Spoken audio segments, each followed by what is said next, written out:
Hello, my name's Barb Andrew, and I'm pleased to be offering this presentation entitled Loyalist Legacies in the Prairie Provinces of Canada.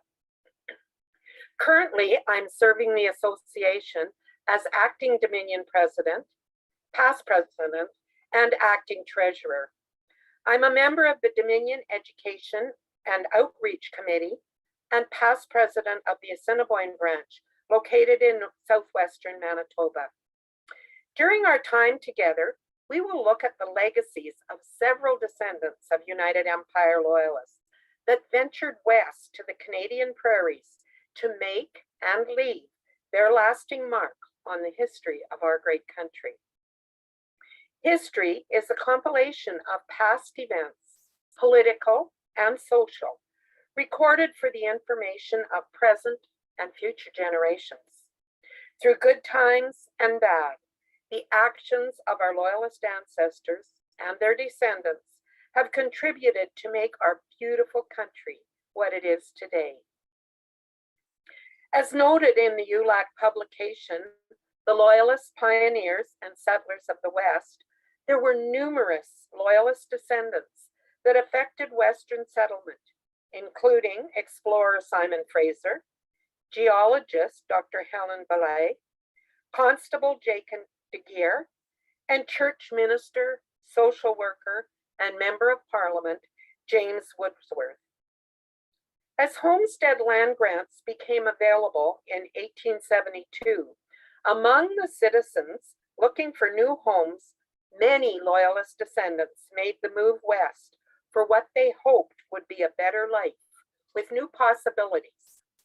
And all of those hardy souls made their mark on the land and in the emerging cities in some way. Like their forefathers, they endured hardships and solved problems with hard work and resourcefulness. During this presentation, we'll look at the lasting contributions of several United Empire Loyalist descendants. Next slide, please.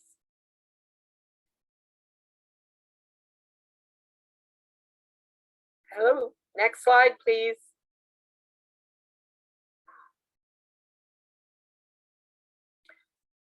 Jasper National Park hasn't always been known as such. Originally, the small community was called Fitzhugh, after the general manager and vice president of the Grand Trunk Pacific Railway, Earl Hopkins Fitzhugh Jr. The original park was established in 1907 and was called Jasper Forest Park. In 1913, the town's name was changed to match the surrounding park. The name Jasper comes from Jasper Hawes, a man who owned and operated a trading post in the area for the Northwest country. Next slide, please. Between 1813 and 1884, Jasper House was established as a provisional depot, rest stop for fur traders, and a meeting place for voyageurs, missionaries, and others. The site was named for Jasper Hawes, who operated the trading post from 1814 until 1817. Jasper was born in Maryland in 1770, and as a young child, along with his parents, United Empire Loyalists, joined the migration to Canada to maintain their loyalty to the British Crown. Next slide, please.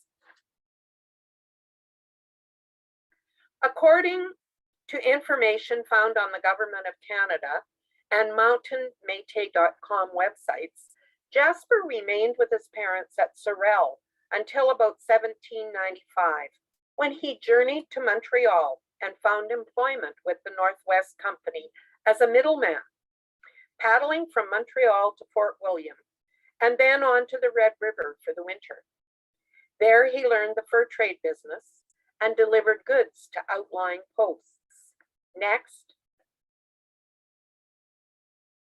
In 1813, the Northwest Company built Rocky Mountain Portage House on Brule Lake as a provisional depot for brigades crossing the Athabasca Pass to the Pacific. When Jasper Hawes took command of the post in 1815, it became known as Jasper's House to avoid confusion with Rocky Mountain House on the North Saskatchewan River. Under the trained eye of Jasper Hawes, the post became the center of a modest and diverse community responsible for meeting transportation and supply needs, caring for horses grazing in the valley, and trading goods for meat and furs with Aboriginal groups, including Iroquois and Métis people. Next. Jasper married an Iroquois woman and fathered no less than 5 children, 3 boys and at least 2 girls.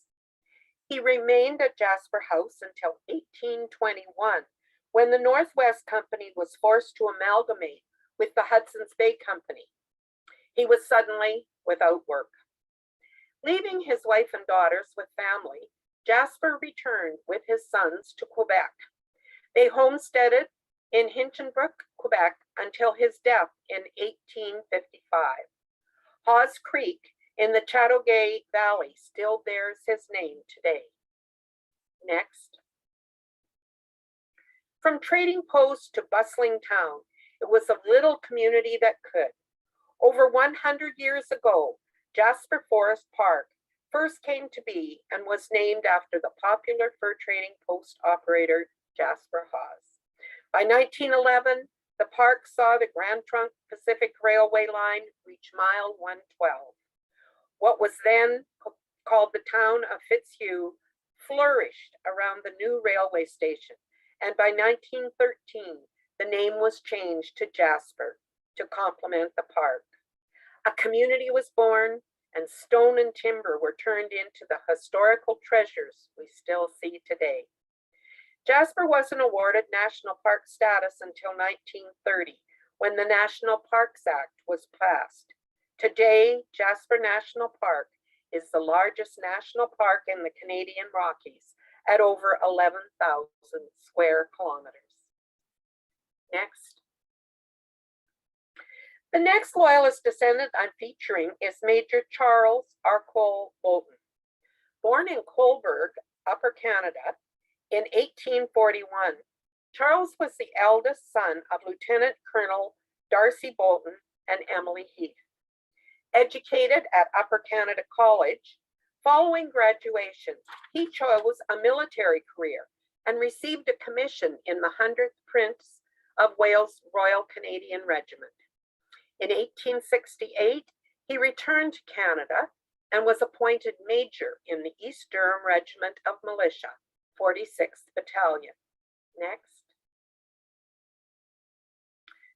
Bolton came west in 1869 as a member of the Canadian Survey Party under the command of Lieutenant Colonel John S. Dennis. The survey was to be the spark that lit Riel's Red River resistance.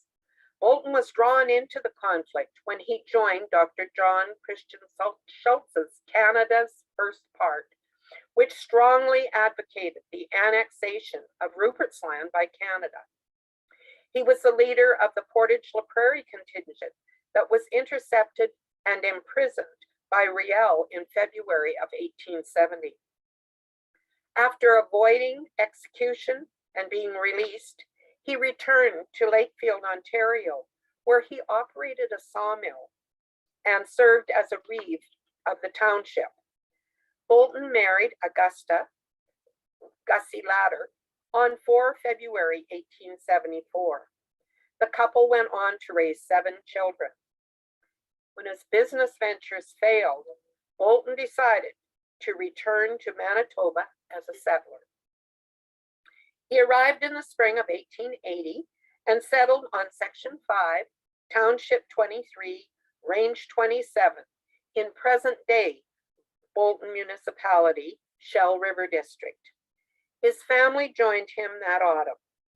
Bolton later became the first warden of the county and chairman of the Judicial Board for the Western Judicial District. Next.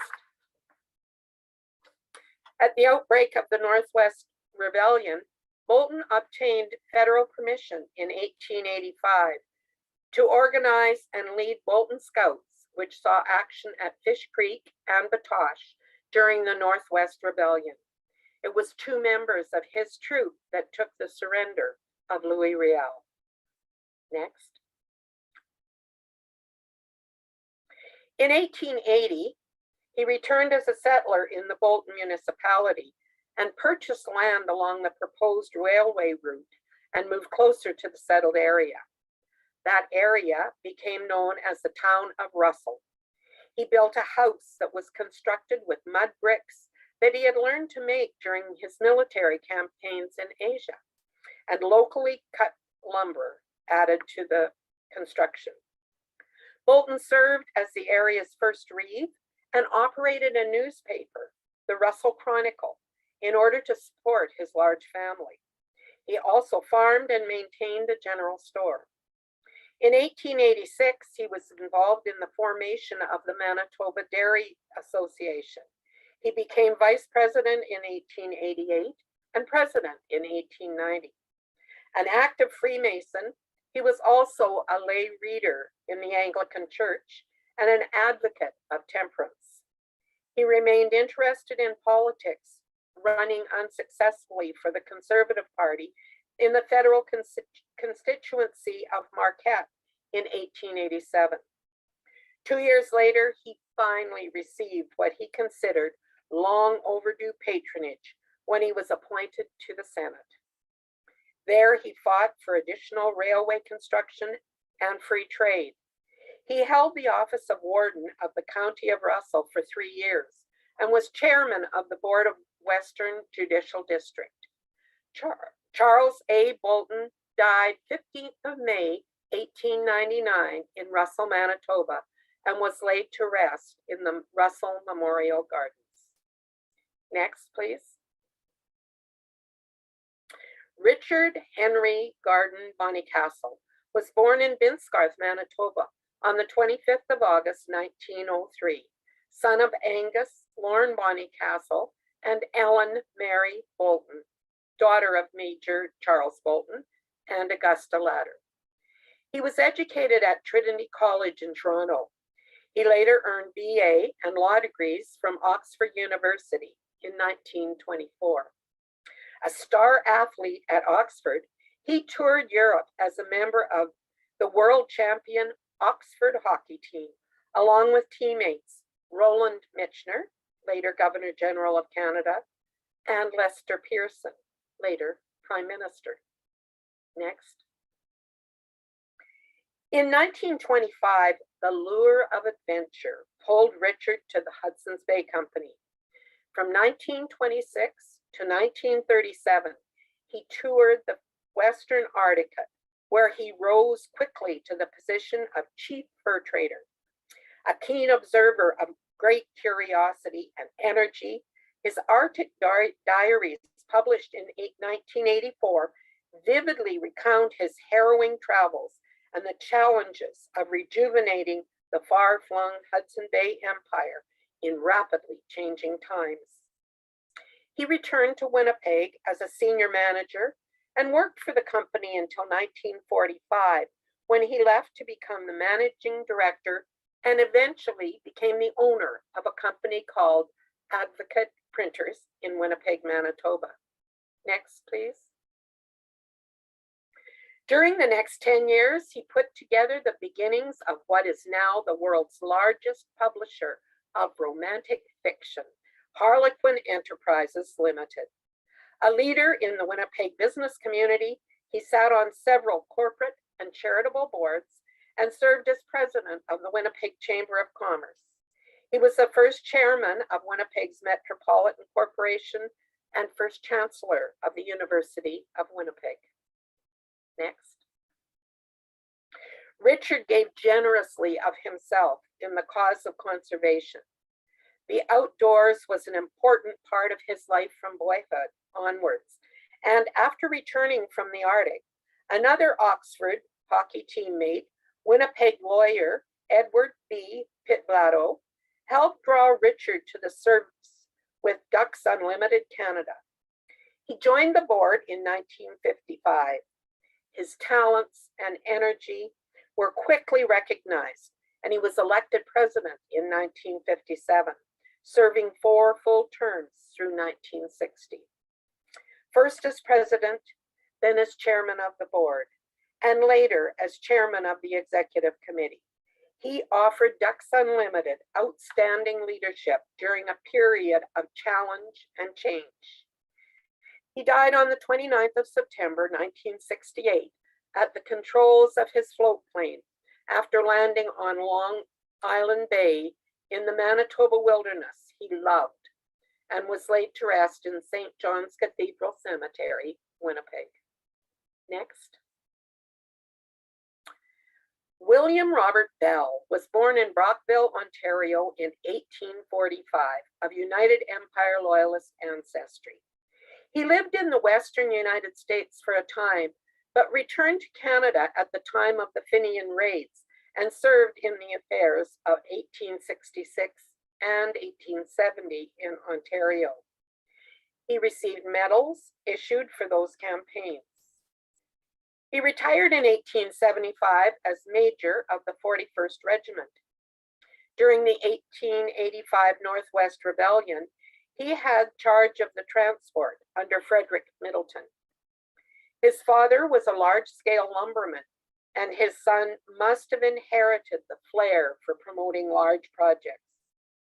In 1881, Major Bell arrived in the Coppell area and was so impressed that he persuaded Eastern friends and English investors to finance a huge farming project with himself as the main shareholder and general manager. The proposed farm was in a block 10 miles square, about 64,000 acres, extending 7 miles north and 3 miles south of Indian Head. The numbered sections were owned by the Dominion government and purchased at $1.25 per acre in 1882. In return, Bell must promise by the fall of 1888 to place 128 families per township on the land, have 20,000 acres under crop, and spend $60,000 on improving the farm. Land was also purchased from the CPR at that time.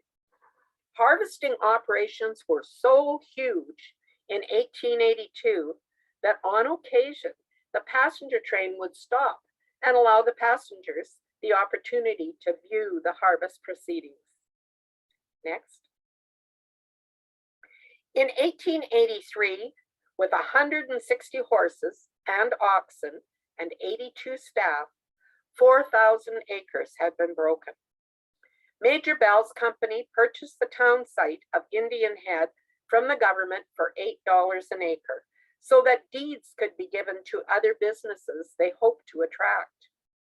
Bell, being the executive type, ran the company strictly business lines and had a telephone from his office to every cottage and main building on the farm, and would telephone the next day's program to the foreman, who passed the word along.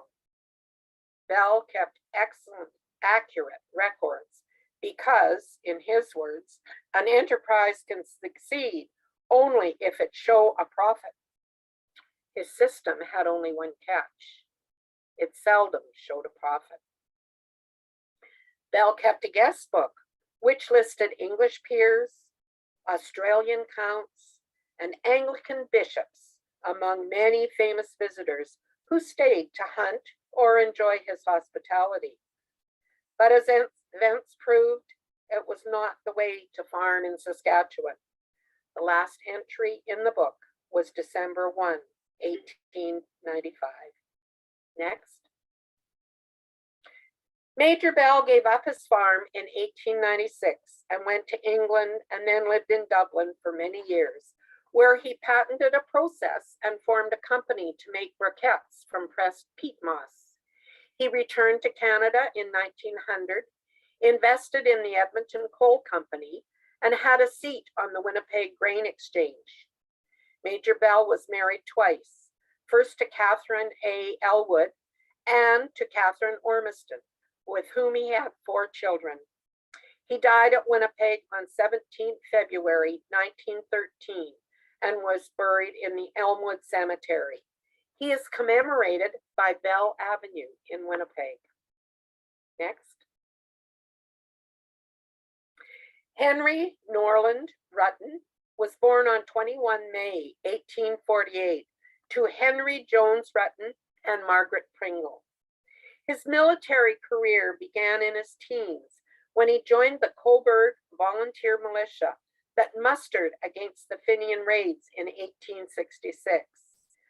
At age 18, he graduated from the School of Military Instruction at Kingston.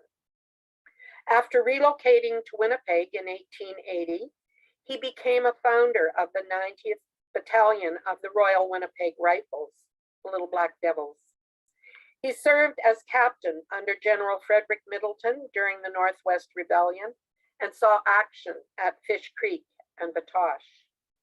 Next. Henry Rutten began his engineering career as a survey engineer for Sir Sanford Fleming, subsequently serving in the engineering departments of the Grand Trunk, the Intercontinental, and the Canadian Pacific Railways in the Maritimes and Western Canada. Next. After settling in Winnipeg, Rutten became a city engineer, a position he held for some 29 years. His main focus was clean water. He promoted the use of artesian wells to replace the polluted rivers as a water source. Unfortunately, these wells proved inadequate for firefighting, as pressure in the hydrants was limited. Rutten's solution was to be his greatest legacy, the James Avenue Pumping Station, opened in 1906, which greatly improved water pressure. At that time, it was the largest such plant in the world. Next. The problem of pure water remained, however, until the construction of the Shoal Lake Aqueduct in 1919. Rutten oversaw the expansion of the sewer system to parts of the city not previously served. The combination of clean water and improved sewage system greatly reduced the incidence of typhoid and cholera. He married Andrina Barberi, also of Loyalist descent, of Dalhousie, New Brunswick, in 1879. They were the parents of 9 children. He passed away in Winnipeg in 1926 and is buried in St. John's Cemetery. Next. To this point in my presentation, we've learned about the legacies of a number of gentlemen. And I'd like to wrap up with a story of a very special lady. Margaret Rutten Boucher Scott, UE, who became known as the Angel of Poverty Row, Winnipeg's Angel of Mercy, and the Florence Nightingale of Winnipeg. Margaret Scott was born in Colborne on July 28, 1855, to parents, Judge Robert Boucher and Mary Rutten. She was a first cousin to Henry Rutten. In her early 20s, she married William Scott, a Peterborough lawyer and Ontario MLA. His passing left her a widow at age 25.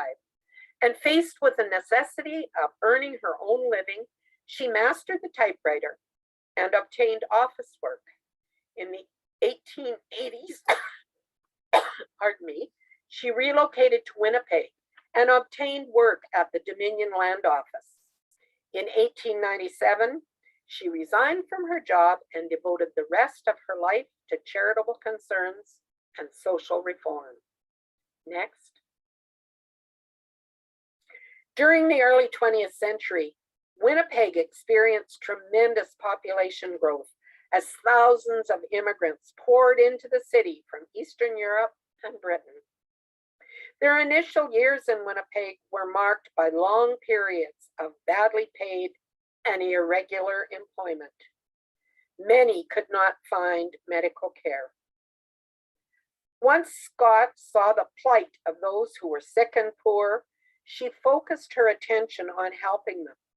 She spent long days visiting in their homes and delivering donated food and clothing. To make her task easier, two of her supporters provided a pony and a cart. Scott and the pony Joe became a familiar sight in Winnipeg's immigrant districts. Faithful to her belief that God would provide what was needed, she never accepted a salary. Next. In 1904, armed with financing from churches, citizens, and the municipal government, a group of prominent women interested in Scott's work founded the Margaret Scott Nursing Mission. Scott brought the needs of the working class and immigrant populations to the attention of government officials. She played a leading role in the creation of the Associated Charities in Winnipeg in 1908 and convinced the City Council to create winter work projects for unemployed men. In addition to carrying out her own work, Scott oversaw, with the assistance of an all-female board, the development of one of the most comprehensive home nursing programs in Western Canada. The mission, which employed 8 nurses in 1915, became a model for other Western home nursing associations and provided valuable field experience for student nurses in Winnipeg. In recognition of her pioneering work in establishing programs to reduce infant mortality in Winnipeg, the Margaret Scott School, which opened in September 1920, was named in her honor. Again, she was known as the Angel of Poverty Row, Winnipeg's Angel of Mercy, and the Florence Nightingale of Winnipeg. Margaret Rutten Scott died in Winnipeg General Hospital in 1931 after almost 45 years of community service. Next. Many sources were utilized in putting this presentation together. I would like to recognize the following: Mary Steinhoff, UE, Frank Corvermaker, the Bell Barn Society, Manitoba Historical Society, Alberta Tourism, Glenbow Archives, Manitoba Genealogical Society, Wikipedia, Henderson Directory, Ancestry.ca, and the Dictionary of Canadian Biography. I offer my appreciation to everyone that tuned in to hear about this presentation. I do hope you have found this topic both educational and informative. Thank you again.